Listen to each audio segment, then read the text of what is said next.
무더운 날씨와 바쁜 일상 속에서도 예배의 자리를 소중히 여기며 또 하나님 앞에 나오신 여러분들을 하나님께서 위로와 평안으로 감싸주시기를 소원합니다. 이 시간 듣고 행하는 믿음이 반석입니다 라는 제목으로 함께 하나님의 말씀을 나눌 때 우리 영혼의 큰 깨달음과 또 주님의 사랑 안에 새 힘을 얻는 은혜의 시간이 되시기를 바랍니다. 모든 일에는 기초가 참 중요합니다. 어떤 건물이든지 기초가 튼튼해야 그 위에 무엇을 세우든 무너지지가 않습니다. 공부도 마찬가지입니다. 기초가 약하면 아무리 열심히 해도 따라가기가 쉽지가 않습니다. 운동도 기본 체력이 받쳐줘야 그 위에 기술을 더하고 기록을 낼 수 있게 되는 것이죠. 그런데 이 기초는 평소에는 눈에 잘 띄지가 않습니다. 시간이 지나거나 특별히 위기가 닥치면 그 중요성이 드러나게 되죠. 어느 한 초등학교에서 있었던 이야기입니다. 장마철에 운동장이 아주 크게 움푹 꺼졌다고 합니다. 그래서 원인을 조사해 보니까 학교 건물의 일부도 아주 미세하게 기울고 있었다는 것이 확인이 되었습니다. 분명히 겉으로 보기에는 멀쩡해 보였지만 알고 보니 집안에 문제가 있었던 것이죠. 결국 학교는 학생들의 안전을 위해 수업을 중단하고 건물을 보강 공사하기로 결정을 했습니다. 이처럼 눈에 보이지 않는 기초는 평소에는 잘 드러나지 않습니다. 위기가 닥치면 그 실체가 드러나고 그때부터는 되돌리기가 참 힘든 경우가 찾아옵니다. 우리의 신앙도 마찬가지입니다. 예수님을 믿는다고 하면서도 믿음의 기초가 든든하지 않으면 삶의 풍파 속에서 쉽게 무너져 버릴 수 있다는 것이죠. 예수님은 오늘 말씀에서 바로 이 진짜 믿음의 기초가 무엇인지에 대해서 말씀하고 있습니다. 그것은 단순한 고백이나 겉모습이 아니라 말씀을 듣고 그 말씀대로 살아가는 삶입니다. 즉, 듣고 행하는 믿음, 바로 그것이 반석이라는 것이죠. 그러므로 오늘 말씀을 통해 반석 위에 믿음의 기초를 놓은 지혜로운 사람은 어떠한 사람인지 함께 살펴보도록 하겠습니다. 먼저 믿음의 기초를 놓은 지혜로운 사람은 말이 아니라 삶으로 살아간다는 것입니다. 예수님은 본문 21절에서 우리에게 좀 매우 충격적인 말씀을 하십니다. 나더러 주여 주여 하는 자마다 다 천국에 들어갈 것이 아니요 다만 하늘에 계신 내 아버지의 뜻대로 행하는 자라야 들어가리라. 여기서 이 주여라는 말은 헬라어로 퀴리오스라고 말을 합니다. 이는 단순한 존칭이 아니라 나의 주인, 나의 주권자라는 고백의 말입니다. 그러나 문제는 이 고백이 입술에만 있을 때, 입술에만 머물 때 문제가 생긴다는 것입니다. 이어지는 22절과 23절에서는 이렇게 말을 합니다. 그날에 많은 사람이 나더러 이르되 주여 주여 우리가 주의 이름으로 선지자 노릇하며 주의 이름으로 귀신을 쫓아내며 주의 이름으로 많은 권능을 행하지 아니하였나이까 하리니 그때 내가 그들에게 밝히 말하되 내가 너희를 도무지 알지 못하니 불법을 행하는 자들아 내게서 떠나가라 하리라 라고 말씀합니다. 예수님은 그들을 입술에만 머문 자들을 불법을 행한 자라고 이렇게 부르고 계십니다. 물론 여기서 말하는 불법은 세상의 법률을 어긴 것을 말하는 것이 아니라 하나님의 말씀을 무시하고 따르지 않는 삶을 말하는 것입니다. 예수님의 기준은 시대에 따라 변하는 세상의 법과는 달리 하나님의 영원하고 절대적인 말씀입니다. 그 말씀을 기준으로 볼 때 예수님을 주라고 부르면서도 그 말씀을 따르지 않는 자, 바로 이 자가 불법자라고 하는 것입니다. 이들의 문제는 무엇일까요? 겉으로는 주님의 일을 열심히는 합니다. 하지만 하나님의 뜻과는 관심이 없었다는 것입니다. 말씀과의 인격적인 관계 없이 자기의 열심으로만 사역을 했던 것입니다. 여기서 중요한 기준이 드러나는데요. 하나님께서 우리를 판단하는 기준은 바로 이런 겉모습이 아니라 말씀에 대한 순종과 하나님과의 인격적인 관계라는 것입니다. 예수님께서는 마태복음 21장에서 두 아들의 비유를 들어서 이 진리를 더 명확하게 이해시켜 주십니다. 한 아버지가 두 아들에게 포도원에서 가서 일을 하라라고 명령을 합니다. 첫째 아들은 예라고 대답했지만 가진 않았습니다. 둘째 아들은 싫다라고 했지만 나중에 뉘우치고 포도원에 갔습니다. 예수님은 누가 아버지의 뜻대로 행하였느냐라고 질문을 하십니다. 대답은 명확하죠. 말이 아니라 행함으로 순종한 둘째 아들입니다. 참된 신앙은 단순한 종교적 언어가 아니라 말씀대로 살아가는 삶입니다.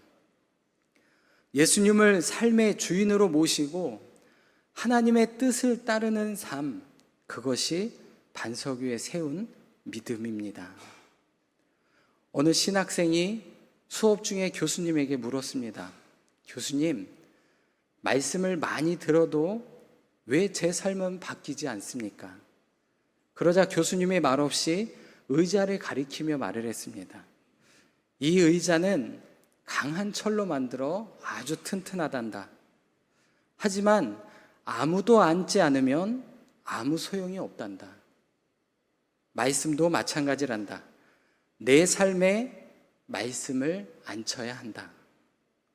아무리 말씀이 진리이고 능력이 있어도 내가 그 말씀을 믿고 의지하며 내 삶 속에 앉히지 않으면 그 능력은 내게서 아무 효과도 일어나지 못한다는 것입니다.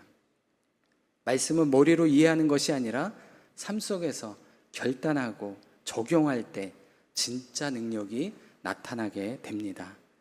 말씀을 마음에만 남겨놓는 것이 아니라 결정의 순간에 말씀을 선택하고 삶의 방향을 그 말씀에 맡기는 것, 바로 그것이 말씀을 삶 속에서 앉히는 순종입니다. 그 순종으로 반석 위에 믿음의 기초를 세워나가는 저와 성도님들이 되시길 바랍니다. 두 번째, 반석 위에 주초를 놓은 지혜로운 자는 시험의 때를 준비한다는 것입니다. 예수님께서는 본문에서 이 두 종류의 사람을 비유로 말씀하고 계시죠.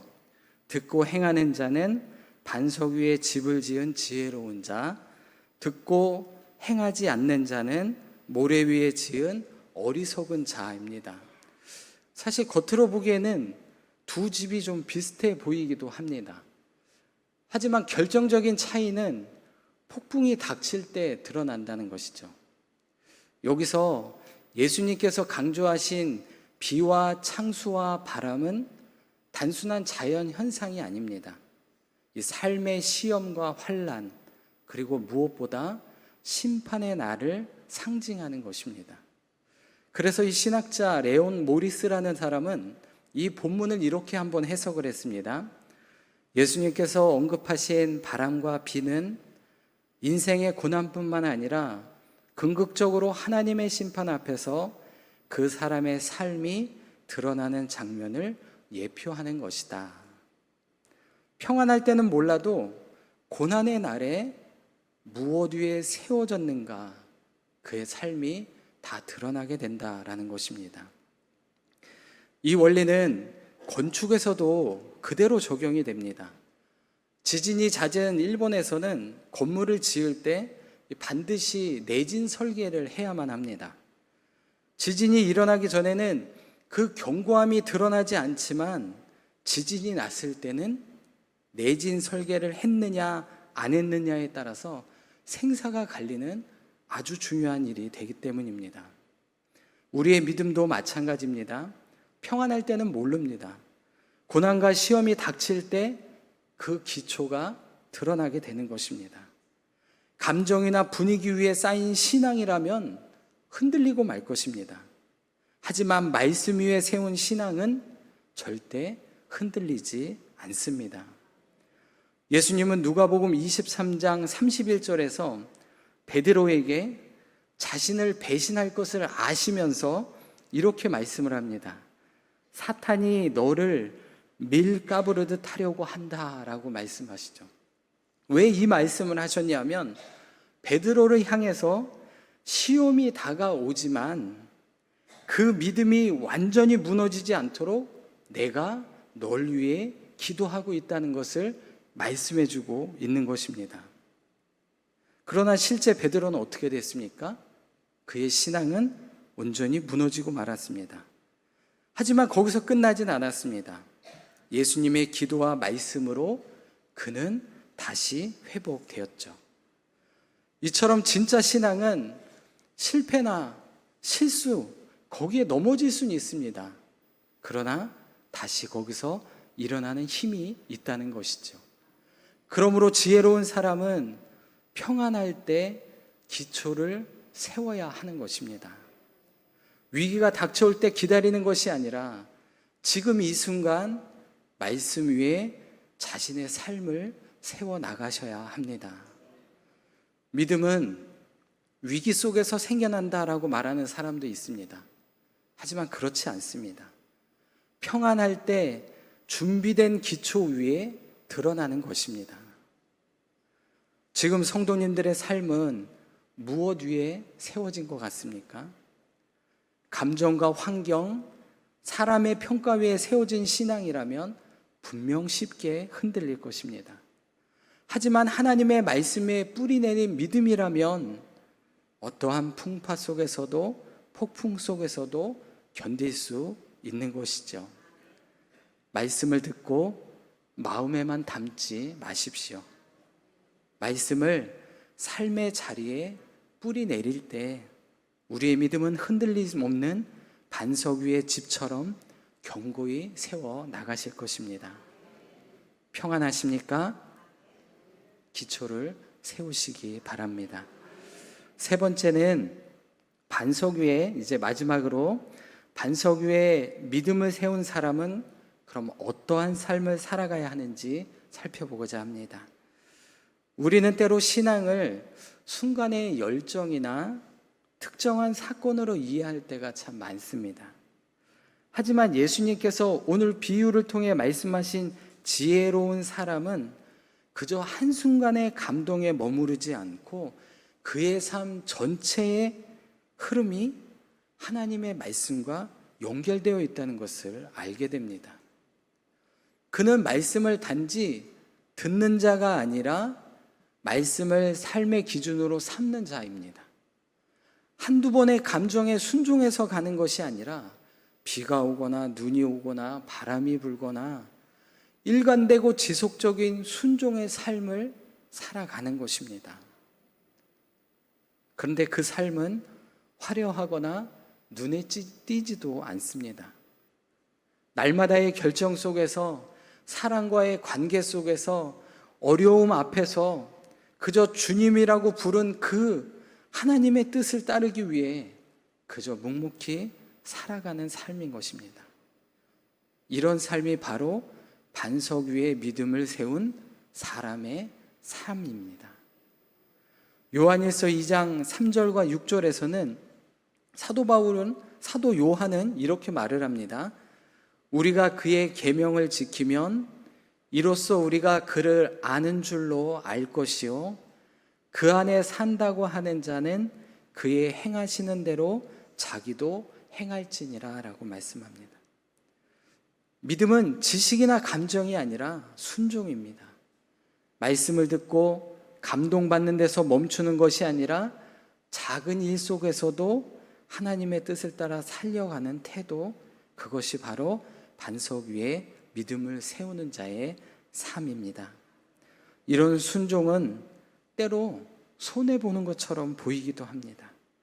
세상의 기준으로는 어리석은 선택처럼 보이기도 합니다. 하지만 하나님 앞에서 그 순종은 무너지지 않는 바로 믿음의 기초가 됩니다. 빌립보서 2장에서 바울은 예수님의 순종을 강조합니다. 그는 근본 하나님의 본체시나 자기를 비워 종의 형체를 가지사 자기를 낮추시고 죽기까지 복종하셨으니 곧 십자가에 죽으심이라. 이 말은 예수님은 단지 좋은 말만 하고 사셨던 분이 아니라는 것입니다. 친히 하나님의 말씀을 따르고 그 말씀을 온전히 이루어 내셨다는 것입니다. 진짜 반석 위의 믿음은 삶 속에서 말씀을 실천하려는 바로 몸부림입니다. 말씀을 삶에서 옮기고자 애쓰고 실천 속에서 하나님의 뜻을 발견하고 그대로 살아가는 것, 바로 그것이 우리의 삶입니다. 한 번 살고 끝나는 것이 아니라 마지막까지 그 삶을 살아나가는 것입니다. 바로 그 사람이 반석 위에 믿음의 기초를 놓은 지혜로운 사람인 줄로 믿습니다. 말씀을 맺겠습니다. 우리의 인생은 사실 어느덧 많은 시간을 지나 여기까지 왔습니다. 신앙생활도 오래 하셨고 또 수많은 예배와 기도를 드렸을 것입니다. 그러나 오늘 예수님은 우리에게 물어보십니다. 지금 너의 믿음은 어디 위에 세워져 있냐? 겉모습은 비슷해 보여도 기초가 무엇 위에 세웠는지에 따라 폭풍이 몰아칠 때 우리의 삶은 드러나게 될 것입니다. 사랑하는 성도 여러분, 믿음은 어느 날 갑자기 생기는 것이 아닙니다. 여러분들이 말씀대로 살려고 힘겹게 살아온 바로 삶의 결과입니다. 결정적인 순간 내 감정이 아니라 하나님의 진리의 말씀이 내 심령을 붙들게 해야 합니다. 혹시 우리는 말씀을 듣기만 하고 살아오진 않았는지 돌아보았으면 좋겠습니다.